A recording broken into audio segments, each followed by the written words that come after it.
Welcome, everyone. I'm Marc Rinfret, Dave's partner on the portfolio management side of things. Welcome to our conference call and our new Zoom format. We certainly welcome your feedback. Feedback on conference calls has been really good, but we hope adding some visuals, some charts will add some additional value. So let us know what you think.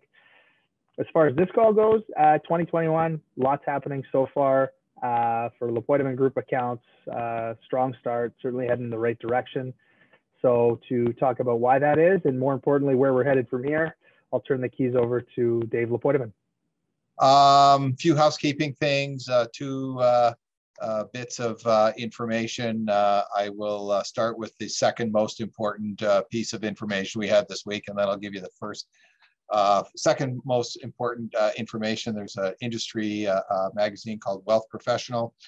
And they review 50,000 investment advisors across Canada, and they identify what they call are 5-star. So there's only 15 awarded, and LePoidevin Group has been awarded one of those 15 coveted 5-star. And I want to thank you, because although we were interviewed for the title, it was actually you people, the clients, who somehow responded to some of those surveys, and there was 98,000 responses across Canada, and I guess I was one of the top there. So thank you very much for client support. Again, crazy year, and here we are. We've had a really nice run in the market, so that's great. On the number one piece of news on the LePoidevin Group front is Marc Rinfret is the proud parent of a new baby girl, and that was just on the weekend, and here he is, and so that's why he's part of the group, I guess. So here we are. Okay, I'm going to get straight into it, and I'm going to go through really, as you know, there was some panic selling, and we're actually just 53 weeks ago from March 23rd, the bottom of the 2020 lows, and again, those were ridiculously low panic levels, and 99.99% of you didn't do anything or didn't want to sell that day. But so let's, we're kind of gonna, as we go through some of the charts, going to look more recent to look at what is driving the bust on the market. We've had a lot of questions about what is driving it. Is this a bubble? What should we do? Should we sell? Should we go to cash? I'm gonna try to answer some of those questions. So I'm gonna share my screen here. And Marc, have we got a chart there of the money supply? Marc says yes, so that's good. 57 years old, and we got technology working with us. That's pretty good. All right, so here we are. We talked about this in the LePoidevin letter. We've talked about it on the last couple of conference calls, but this is what's still driving the bus. This is the money supply growth going back to the 1950s. And you can see, actually, the chart would be better if it was logarithmic, and logarithmic wouldn't look like it was tipping up. But up until a year ago, that money supply was pretty consistent at about 6% a year. So money supply was doubling about every 12 years.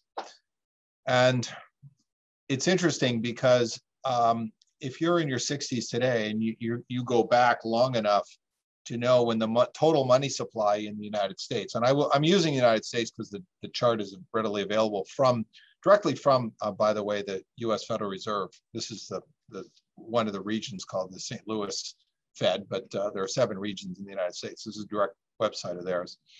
That data is readily available. If you looked at a chart of Canada or most of the Western world, you would see similar type moves. So the money supply in the late 1950s was about $250 billion, and it's almost 20 trillion. So it's a 70-fold increase in the money supply. Now the population has gone up, and we produce more from technology and per worker output than we did. But at the end of the day, anything money supply increase beyond that turns out to be inflation. And so I've used this in the past. It's real simple, but the can of Coke, if you're as old as I am, or even a little older, you'll remember that Coke was a can of Coke in a soda machine was about 10 cents or a dime.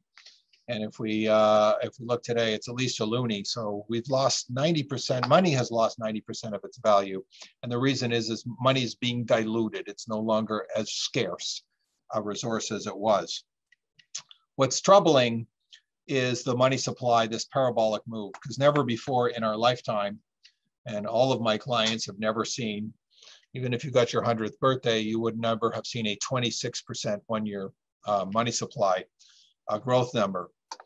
I'm going to then chart and show you where is this money going? Because that's the million-dollar question. If you're a client of the LePoidevin Group, you know one important thing is that money has to go somewhere, and we're always trying to say, where is it going to go?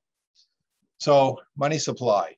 Money has devalued tremendously against gasoline in the last year. 346% gasoline. You guys can look at this chart yourself. You get the picture. 194%. Lumber, crude oil in the West Texas, 153. We got copper up. We got heating oil. We got ethanol. We got corn. We've got sugar, live hogs, you name it.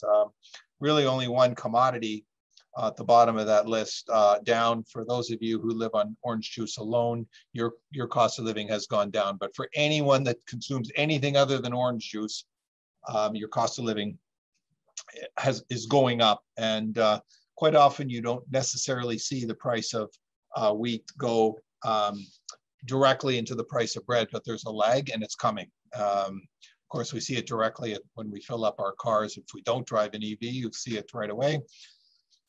But most things there's a lag. So that's what's driving the bus. Now, if we look at the bottom of this list, no, the VIX is a measure of volatility. So it's just telling us that the risk of the stock market has declined. But the other one is the bond market. So other than orange juice, I'm going to go into the next chart here, which shows you that this is an exchange traded fund, which shows that if you bought 6 months ago, now again, these charts are going to go back 6 months because I don't want to go back to the panic bottom because those numbers were make-believe numbers. They didn't make any sense. But 6 months ago, we were at a point, October 1, the stock market had recovered significantly from the bottom. We knew there was a vaccine coming, hadn't been announced yet. And the economy was becoming sort of unlocked, just come through the summer months. So it felt like it was ending. And then we did end up with a second wave.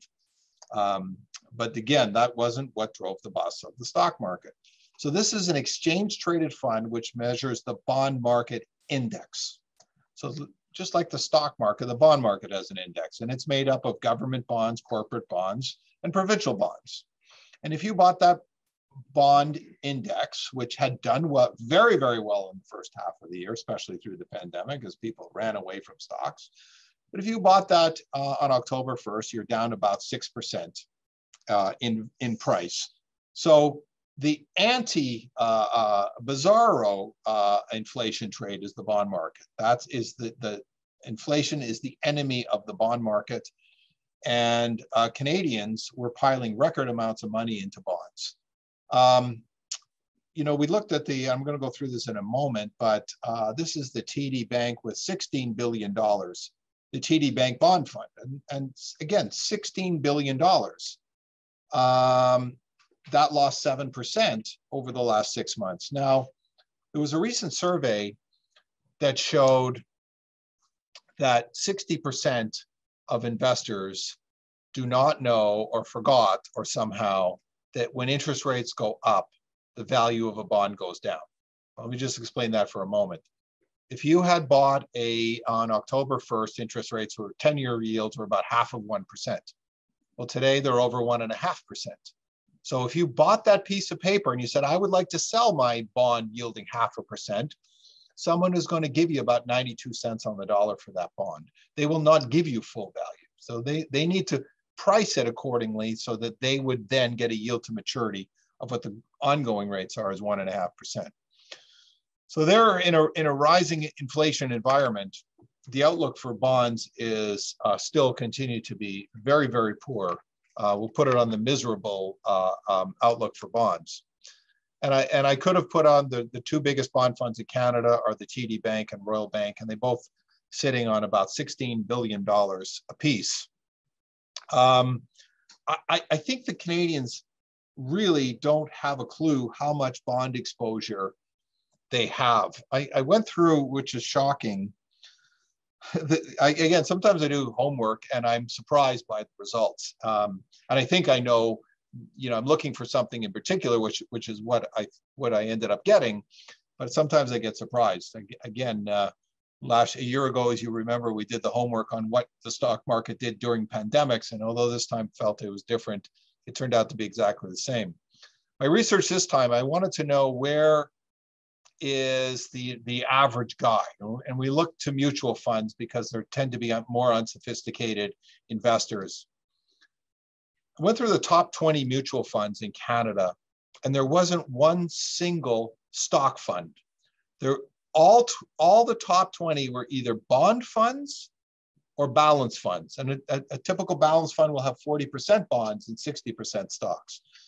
So it's interesting that Canadians decided that this was the time to be buying bonds. And I'm not sure that most people in the Royal Bank Select Conservative portfolio with $27 billion in it. The two biggest mutual funds in Canada are the Royal Select Conservative and the Royal Balance, and they look almost identical. They own the same stocks and the same bonds. There's $55 billion between the two of them. There has been an exceptional period of returns for the LePoidevin clients in the last 6 months. But if you bought the RBC Select Conservative portfolio, you would have made only 3%.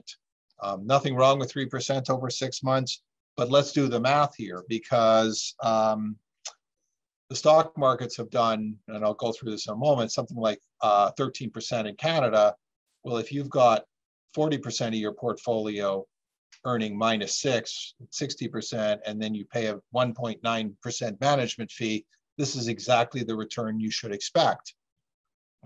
Again, I don't know what people were expecting when they had 60% of their portfolio in bonds yielding 0.5%, and their management fee on this RBC account is 1.8%. So it was bound to be a negative return at some point. Again, okay, so the balance funds, I'm going to talk about the inflation. One of the things that money's been going to is the stock market. And I'm going to show you, this is the Standard & Poor's 500. I'm going to look at my notes here because Standard & Poor's 500 up 16% in that 6-month period. But I'm going to show you that it doesn't necessarily paint the whole picture. This is the biggest company in the world. And so by definition, there's over $2 trillion of money parked there. And these were the stocks I'm going to show you. The two biggest in the United States are Apple and Amazon. And if people are, during the pandemic, it made perfect sense, to own these really safe businesses. But there was so much money that went there, we just the bathtub was already full. There was no more money to go in there. So during this exceptional period, if you decided on October 1st of last year, boy, I'm going to buy Apple stock, then you would have made just 2% on your money.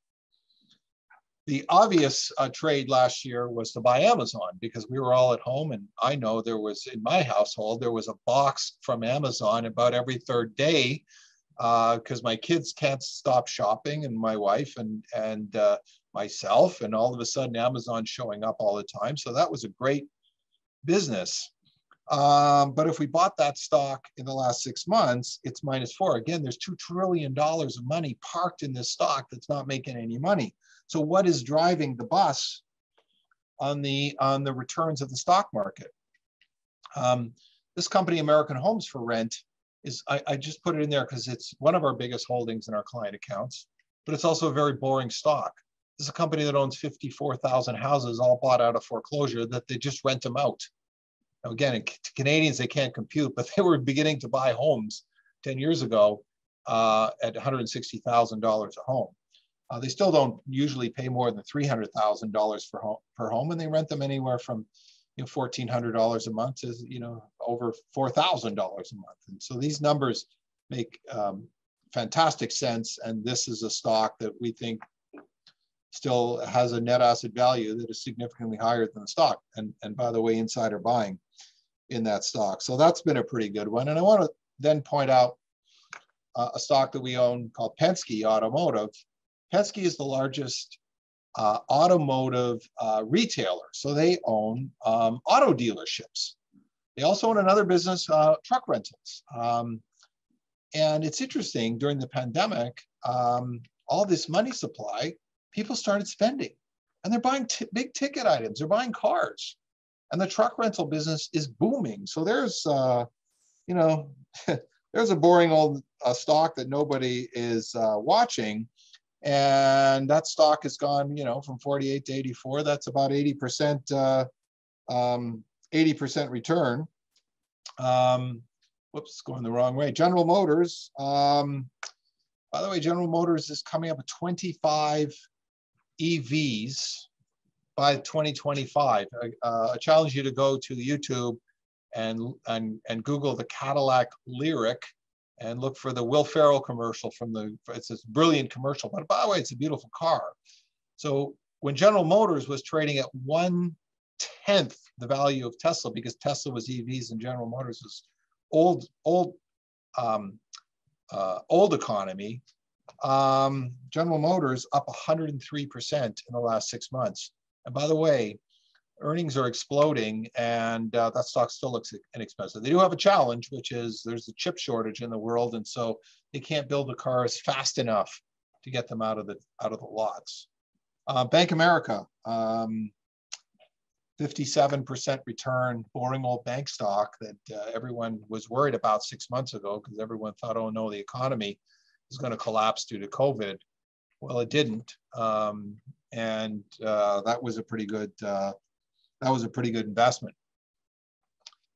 Switching over gears to the Toronto Stock Exchange. This is the exchange traded fund of the 60 largest companies in Canada, the iShares S&P 60, up about 13% in the last 6 months.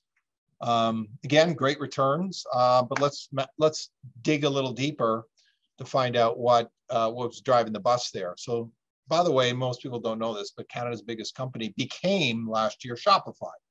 Shopify is a cloud-based company that does medium and small businesses and get them to get their online platforms running. So brilliant business, because all these little retailers were saying, how do I sell online? And Shopify came along and said, look, well, we've got the package, let's do it, and you're up and running quickly. Well, biggest company in Canada, minus 3% in the last 6 months, even though it's been going up parabolically. Let's look at some of the boring businesses that you've heard me talk about. Bell Canada preferred stock, my God, 5% dividend. And if rates ever went up, ever in our lifetime, the dividend was going to get raised, not lowered. So everybody sort of is waking up to this thing, up 29% in the last 6 months. And by the way, still trading at $16. I've been following this preferred share since I started in the business in the 1980s. And for most of my career, the first 20-something years, this traded at par. And all we need is interest rates to move up and to normalize. And patient investors will probably get very close to $25, which is the par value of this stock. Enbridge preferreds, I've mentioned that in the call, up 35%. People said, oh, you know, I don't want to own Enbridge. It moves oil and gas through pipelines. And at the end of the day, it turned out to be a very good investment the last 6 months. You heard me mention this, and it's corrected recently, which I think is a great buying opportunity. 29% return in Teck Resources. Again, one of the world's largest producer of industrial metals. One of the big metals that they produce is copper. And as I mentioned, copper is something you use in building, and they've got a building boom going on. And there's also 170 pounds of copper in an EV. So we're going from years and years of copper oversupply to a shortage. Copper's just broke $4 an ounce. And I want to point out that in 2007, when copper was $6 an ounce, Teck Resources was $60 a share. I think copper could go higher than 6 in the next inflationary cycle. Oops. Manulife, boring old business. Business was hurting a little bit, not because of COVID, because life insurance, one of the big profitable things that people do is they buy annuities. And annuities are tied to interest rates. So nobody wanted to buy an annuity when the rates were 0 or half of 1%. But if we bought Manulife, which had, pays a almost 4.25% dividend, 48% return. Number one performing sector in the world in the last 6 months has been the oil and gas sector. It was deemed uninvestable 6 months ago. I just put a blue chip one in here. There's many examples, but Canadian Natural Resources, one of Canada's biggest, $46 billion market cap, up 85% on top of your dividend, which is north of 5%. So just going to throw you something for interesting. We're on a Zoom video call. Zoom was a stock that was zooming, okay? Made perfect sense, COVID stock. But this is not necessarily the trade of today. Zoom, if you bought Zoom 6 months ago because you realized everybody was not only having business Zoom meetings, but they were having family Zoom meetings, which our family did. But again, let's not just chase yesterday's winners. The most troubling sector maybe in the whole world was the airline sector, which was just devastated. But as we go through lockdown, United Airlines up 70% in the last 6 months. It gives us a flavor of, look, not all our stocks are up 70%, but just to show you the new leadership in the markets. So the question then is, are we ready for a pause? And the actually answer is the market's been rolling over. Look, the money's got to go somewhere. We are continuing to print money. Something came out the last couple of days. Biden wants to introduce a $2.4 billion stimulus plan. Look, the amount of stimulus that happened during COVID makes perfect sense.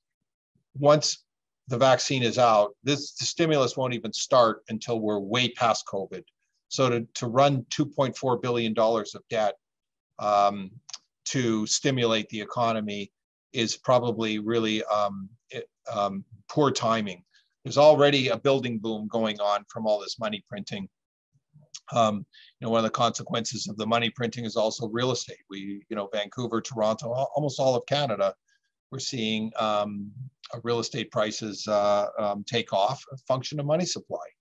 One of the things that's happening is there's so much money sitting in the Canadian banks from money printing that they can't lend it out fast enough. And of course, this is creating a bonanza of real estate. We have evidence because our Canaccord is helping this problem, which is banks have so much money, they're placing it in other banks. So, you might see Bank A putting their excess at Bank B and Bank B putting it back into Bank A. It's incredible. Something I never thought I'd see in my career. So from a perspective of the markets, we do have, the returns have been exceptional, especially from obviously the bottom, but then again from election to today. And that's actually quite typical that you get outsized returns, and it's called the honeymoon period. And whether we look at Barack Obama or even Trump, hated Trump, we saw the markets do very well between the election and about April. So that honeymoon period is close to coming to a close. And but that being said, the biggest issue that we say is don't fight the Fed. The Federal Reserve had said that they plan on being accommodative. So while longer term rates are going up, the short term rates are anchored at least for the rest of this year. And that means that it's somewhat of a green light. Money has to go somewhere. Cash is looking more and more unappealing. When I say more unappealing, in the Great Depression of the 1930s, there was deflation. So money earning zero was actually appreciating in value. Money today is going to go deeper and deeper into negative real rates. Real rates being the inflation adjusted return. So the boring old businesses that are out there still look appealing. The bubble it's hard to tell me that tech resources is a bubble when it was $60 12 years ago, 13 years ago. Manulife at price earnings of less than 10. These are not bubble stocks. General Motors is vulnerable in an economic collapse, but this is not what we're seeing. We're seeing data that is truly stunning. We just got ISM numbers, which measures which measures industrial output, manufacturing. Highest number since 1983. Let's remember where interest rates were in 1983. Get your textbooks out. So the money supply is contributing to a robust economy. As we get more and more vaccinated, the economy goes to normal. The game changer will be, and what we're watching for, is the interest rates and the Fed. And we're willing to change our tune. But for now and for tomorrow, we're going to stay this course on good value, economic recovery, and inflation is coming, and brace for higher interest rates. So in a nutshell, that's where we are. Again, thanks for your support. I like where we are. I like our accounts to the end of the year. Don't keep expecting the returns of the last 6 months, but we're going to collect dividends and make some money along the way. So in a nutshell, that's it. I'm going to pass it over to Marc, and he's got some questions. Working out a few kinks. Okay. So we actually got a lot of good questions. We'll only go through a few of them, but if yours doesn't get addressed, feel free to reach out. So we'll start with capital flows out of Hong Kong banks reaching Canada rose to their highest levels on record last year, with about 43.6 billion in electric funds recorded by FINTRAC. Other than housing prices, what's being affected by this? So I'd start by saying I think the number's probably higher. FINTRAC only tracks transactions in excess of 10,000. So the number's probably greater. Bank assets held in the region are about 9 times GDP. So this is clearly a hub for capital, but it's fickle capital. Like the last time we've seen a pandemic like SARS, we saw a lot of money flowing out. So where's it going? Well, it's going to other currencies. It's probably going to some cryptocurrencies.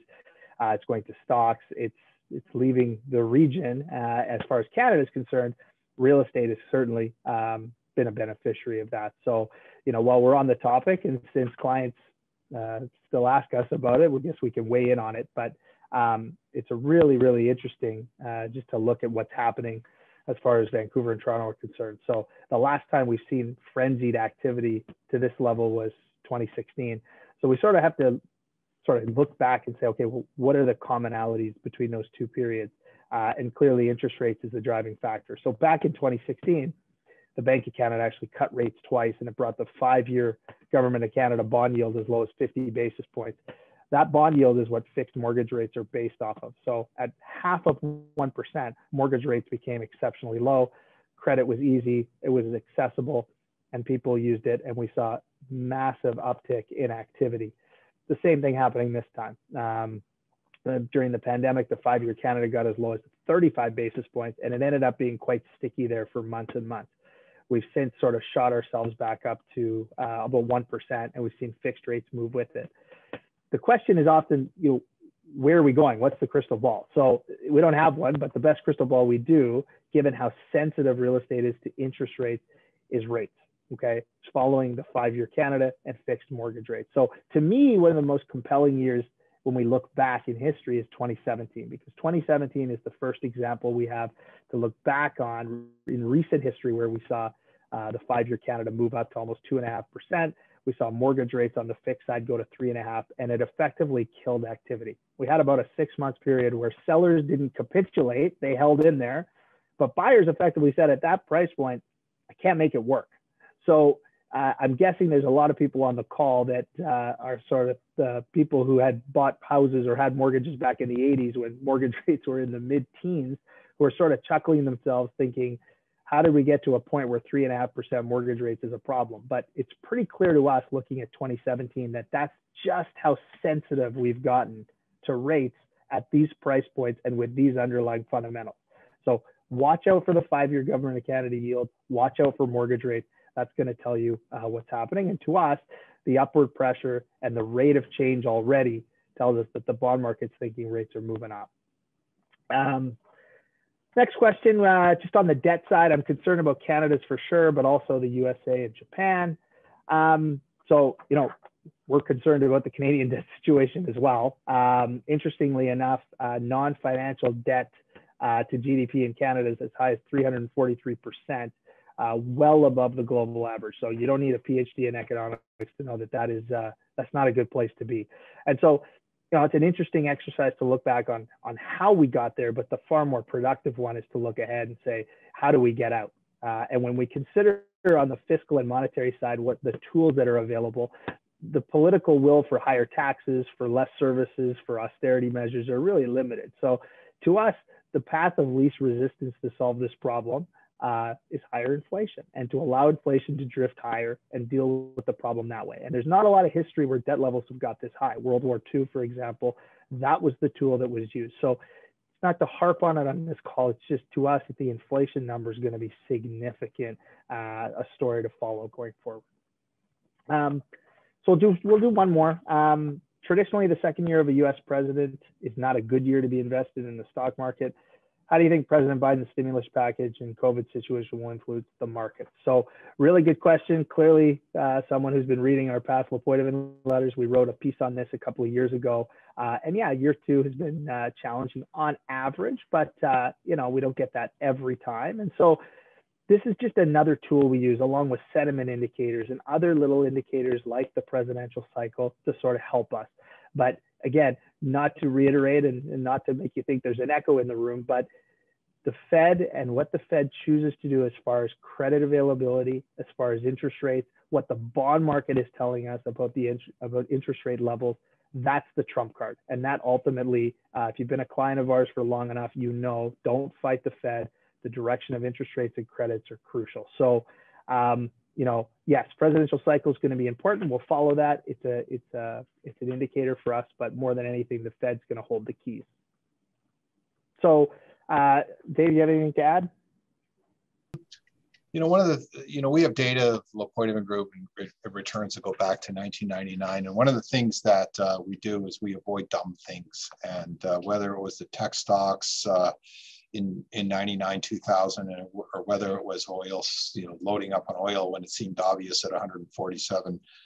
I think Canadians are not prepared for the higher rates. Case in point, loading up on mutual funds. So the consequence of money supply growth is always inflation. I mean, the greatest money supply growth in the world today is happening in Venezuela, and the inflation rate is hyper. Money supply does lead to higher interest rates and inflation. If it didn't, why haven't we been handing out money? Like, why wait for COVID? Why don't I just hand out money plus decades? And we're even talking about handing money out through infrastructure spending and things when COVID's over. So, like I said, one of the things we don't do is dumb things like buying you long-term bonds at 0.5%. I think Canadians are ill prepared for this. And one of the reasons I'm confident that we will outperform most of our peers is that because we are going to make sure that you don't have that interest rate and you'll be protected from the rising inflation. Now, again, I'm willing to change my tune in 2 days from now if it looks like the data is changing. But for right now, that's the course we're taking. Again, I'm not married to that, but that's the way it looks like it's going. Canadians are sitting there in bond or balance funds at $232 billion. That's just in the 20 top mutual funds. That's a staggering number of people that probably don't even know that they're going to lose money if rates go up, and they are losing money. So anyway, case in point, the world's changing. One of the things is we're going upside down. The net present value of a tech stock is going to be hurt by, there's nothing wrong with the businesses of Amazon or Shopify. They're great businesses, but they don't perform well under rising interest rates. They perform well under last year. So we have to turn this 180 degrees and not talk about what did well. Where do we want to be? With this money supply, where is it going? So that's it. Again, we'd love to know how you like the new format. Feel free to, I'm not sure how we're doing it. It's beyond me in terms of getting replays out there. But however we do it, feel free to pass them along to a friend, and hopefully we can create a little bit of a following. That's it. Again, thanks everyone, and we'll see you next time.